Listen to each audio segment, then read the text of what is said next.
Bismillahir Rahmanir Rahim. In the name of Allah, the most gracious, the most merciful. We will share 10 lectures on Surah Al-Baqarah with you, which will cover up to verse number 5. Prior to this, we have already explained the translation and interpretation up to verse 4 of Surah Al-Baqarah, where we completed our discussion on the conditions for receiving guidance from the Holy Qur'an. In this lecture, we will discuss the translation and interpretation of verses 5 to 7 of Surah Al-Baqarah.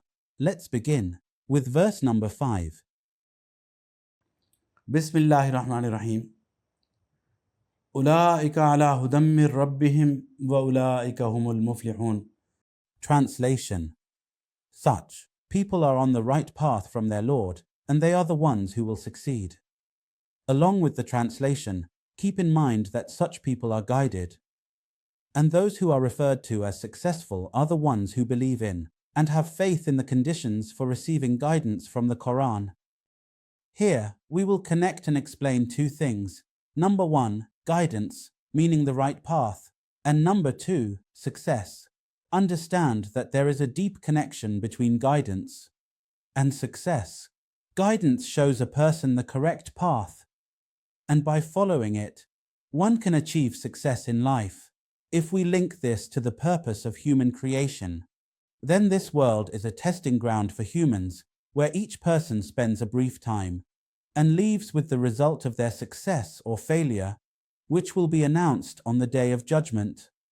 Therefore, for success on that day, Allah has set certain conditions for those who desire guidance and success, which have been mentioned in previous lectures. If a person sincerely prepares themselves according to these conditions, then such a person becomes deserving of guidance and can achieve the purpose of life through success and prosperity. The next verse is number 6. إِنَّ الَّذِينَ كَفَرُوا سَوَاءٌ عَلَيْهِمْ أَأَنذَرْتَهُمْ أَمْ لَمْ تُنذِرْهُمْ لَا يُؤْمِنُونَ. Indeed, those who disbelieve, it is the same for them. Whether you warn them or do not warn them, they will not believe.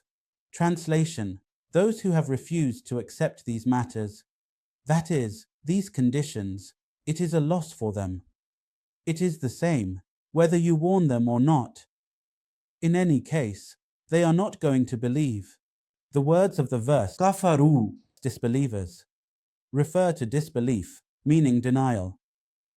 Here, the denial being discussed pertains to the same 6 conditions that Allah Almighty has mentioned in Surah Al-Baqarah, verses 2 to 4, which we have been discussing in previous lectures.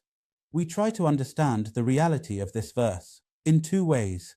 One reality is that this verse is a complete announcement for all humans who will come until the Day of Judgment, under the general rule that in the examination hall of worldly life, the conditions for success and prosperity will remain as stated by Allah Almighty in Surah Al-Baqarah, verses 2 to 4. Meanwhile, the second reality of this verse pertains to those deniers of the truth, who, during the time of the Prophet Muhammad, peace be upon him, were openly refusing to accept these conditions. These were the people upon whom the Prophet Muhammad, peace be upon him, had fully conveyed his message, leaving no excuse. The next verse is number 7.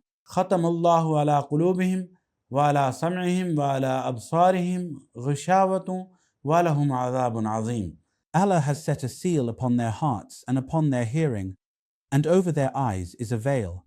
For them is a great punishment. Translation: Allah has sealed their hearts and their ears, and over their eyes is a covering. They are deserving of severe punishment.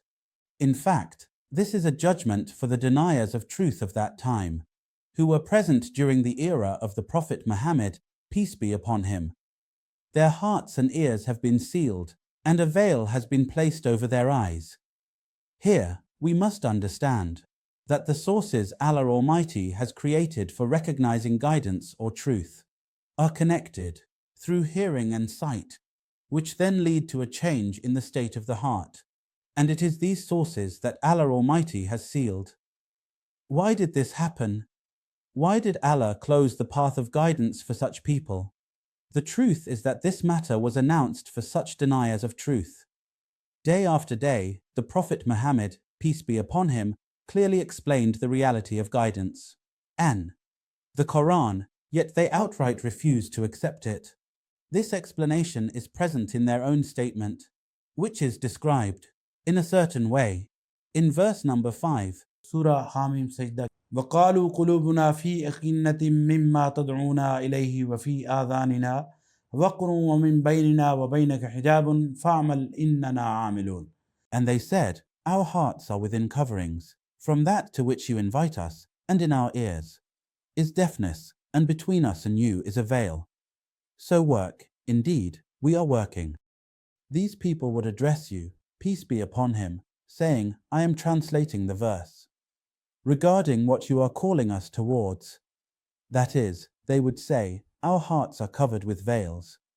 For what you are calling us towards, our ears have become deaf, and a barrier has come between us and you. So, do your work, and we will continue with ours. Therefore, regarding such deniers of the truth, Allah Almighty has also stated in Surah Bani Israel verses 45 and 46, وَإِذَا قَرَأْتَ الْقُرْآنَ جَعَلْنَا بَيْنَكَ وَبَيْنَ الَّذِينَ لَا يُؤْمِنُونَ بِالْآخِرَةِ حِجَابًا مَسْتُورًا وَجَعَلْنَا عَلَى قُلُوبِهِمْ أَكِنَّةً أَن يَفْقَهُوا وَفِي آذَانِهِمْ وَقْرًا. Translation: O Prophet, when you recite the Qur'an, we place a barrier between you and those who do not believe in the hereafter, and we cover their hearts with a veil, so they do not understand, and we make their ears heavy. These are the conditions due to which Allah Almighty sealed the hearts and ears of the staunch deniers of truth during the time of the Prophet, peace be upon him, and placed a veil over their eyes, so that the truth could not reach them. By the grace of Allah, today's lecture is complete.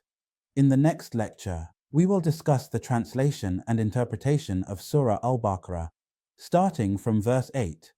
Until then, take good care of yourselves. Allow me to take my leave. See you in the next lecture. May Allah protect you. Peace and blessings be upon you.